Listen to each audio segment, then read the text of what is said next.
Good morning, universe!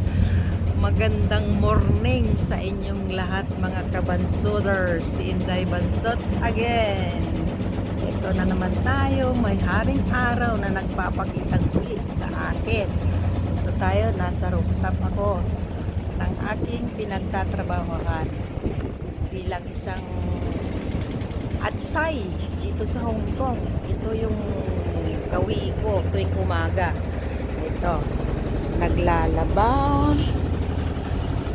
ginagala si aso kong makulit. Ayan, ayan, ayya! Ay, ganito kami pag ano, makulit kong alaga. Ayan, ayan, ayan, anong ginagawa sa akin? Ayan, ganito lang ang mga tirada ng aso ko. Ayan, ayan, ayan, ayan, ayan. Hoy! Ito, hanggang sa muli, mga kabansots, mga kainday, aray ko, ang kulit.